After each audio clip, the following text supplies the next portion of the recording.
Oi pessoas, tudo beleza? Espero que vocês estejam bem. Vamos lá para a nossa revisão da unidade 7. É a primeira revisão do quarto bimestre. Não sei se vocês lembram, mas na unidade 7 a gente trabalhou 3 sistemas do corpo humano. A gente falou de sistema locomotor, sistema endócrino e sistema nervoso. Então a gente vai abordar esses 3 sistemas na aula de hoje. E se você quiser acompanhar, pode pegar lá teu livro de atividades, que eu peguei lá os recortes para fazer os slides dessa videoaula, tá? A gente trabalhou então que os sistemas do nosso organismo, eles trabalham de forma conjunta, né? Para que tudo esteja em equilíbrio e o nosso organismo funcionando bem.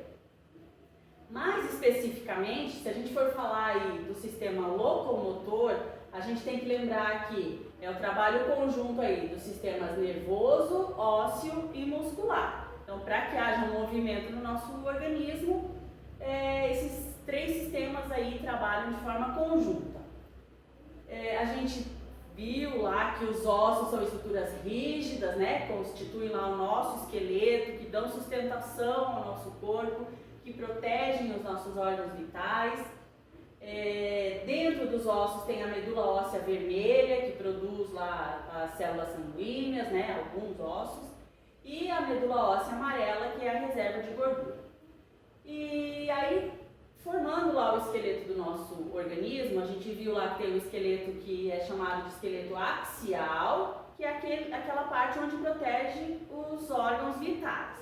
E as outras partes formam um esqueleto apendicular, por exemplo, lá nos braços, né, nas pernas. A gente falou que as articulações são lá as junções dos ossos, né, e que elas podem ser móveis ou imóveis. Então a gente pode lembrar, por exemplo, no crânio, né, que são imóveis. Então os ossos do crânio lá as articulações são imóveis, não se movimentam. A gente viu, por exemplo, que as articulações do joelho são articulações móveis, tá? E que essas articulações elas se mantêm unidas pelos ligamentos. A gente falou também que os minerais ali como cálcio, fósforo são importantes porque dão a rigidez nos nossos ossos, tá? Aí a gente trabalhou lá com o esqueleto humano. Na verdade, a gente não precisa decorar aí mais ou menos 206 ossos, né, que tem o corpo humano, mas esses são os principais ossos do nosso organismo, tá? Falamos da osteoporose, que é uma doença que vai enfraquecendo os ossos, então devido à falta lá dos minerais, né, por exemplo, falta de cálcio, de fósforo, vai enfraquecendo e daí vai aumentando o risco de fraturas, pessoas que têm osteoporose.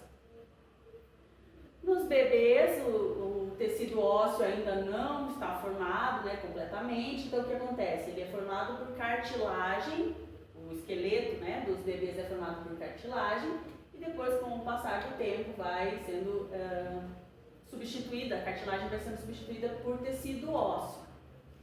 E aí, com relação aos músculos, a gente falou lá que os músculos são formados por células chamadas miócitos.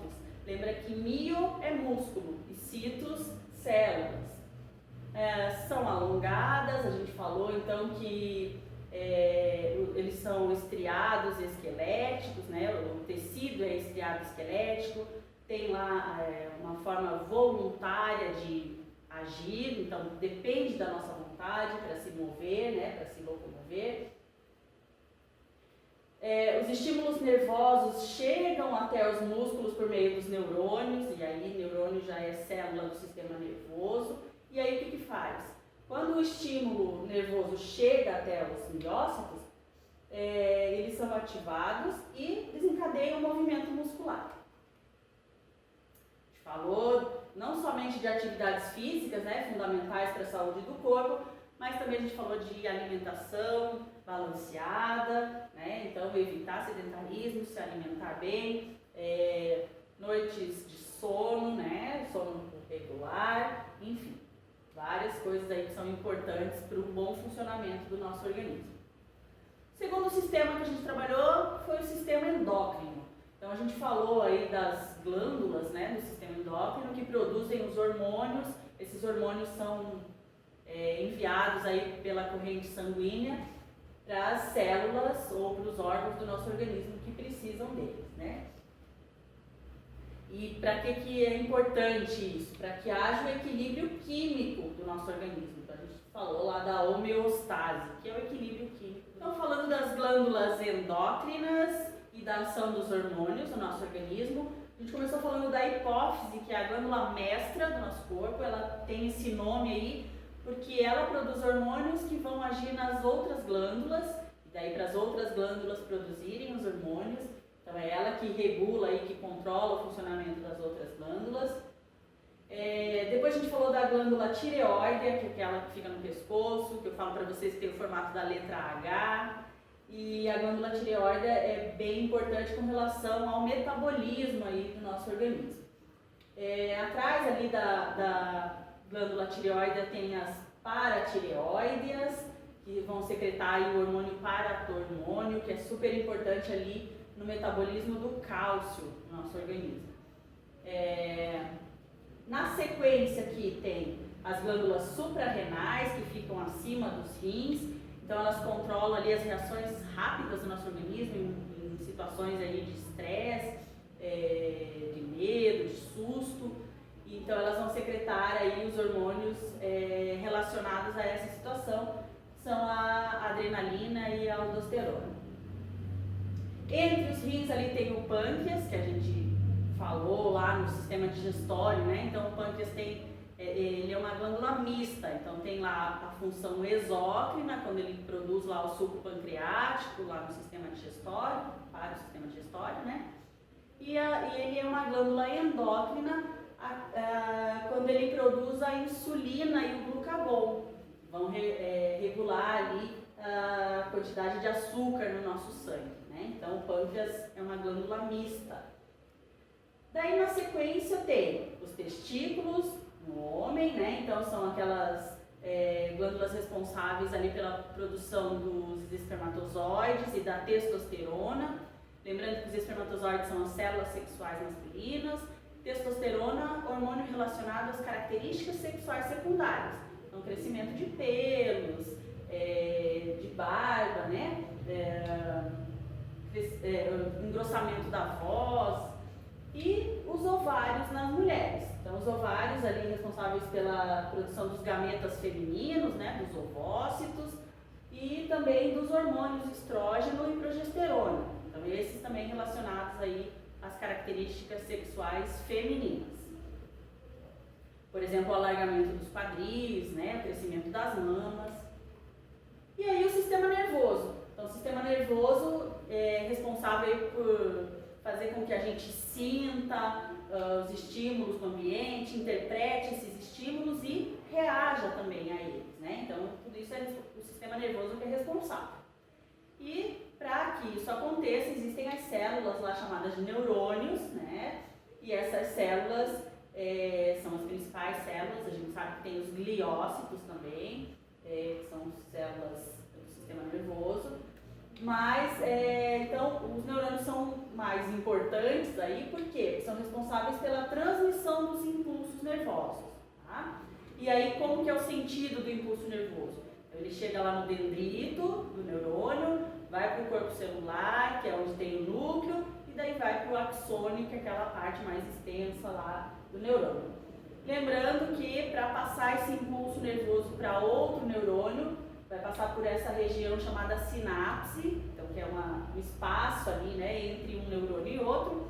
E como que passa esse estímulo? Através aí da liberação dos neurotransmissores, que a gente falou que são substâncias químicas, né, que são liberadas aí entre um neurônio e outro. Então, o sistema nervoso ele pode ser dividido aí em sistema nervoso central e sistema nervoso periférico. Falando um pouquinho sobre o sistema nervoso central. Então, ele é formado lá pelo encéfalo, né, e pela medula espinal. Lembrando que o encéfalo é protegido lá pelo crânio e a medula espinal pelas vértebras, né, pela coluna vertebral. Lembre-se que medula espinal está envolvida naqueles movimentos do ato reflexo, então tem que ser aquela resposta rápida, né, para que a gente não cai em nenhuma situação aí de perigo. Por exemplo, quando a gente coloca a mão lá na chapa quente, que a gente sempre fala, né? Então, tirar a mão rapidamente, quem é responsável? A medula espinhar. E aí o encéfalo tem essas estruturas que são importantes aí, cada uma com suas funções, né? Por exemplo, o cérebro, lá que tem as funções da memória, consciência, né? O hipotálamo, que atua na regulação da temperatura corporal, a ponte, que regula aí os centros respiratórios, coordena os movimentos, o cerebelo, que é responsável pelo equilíbrio do organismo, e o bulbo, que controla as funções automáticas, tipo respiração, digestão. Né? A medula a gente já comentou, então, que é responsável pelo ato reflexo. E o sistema nervoso periférico, que está aí distribuído por todo o organismo, né? Ele é formado pelos nervos e pelos gânglios nervosos.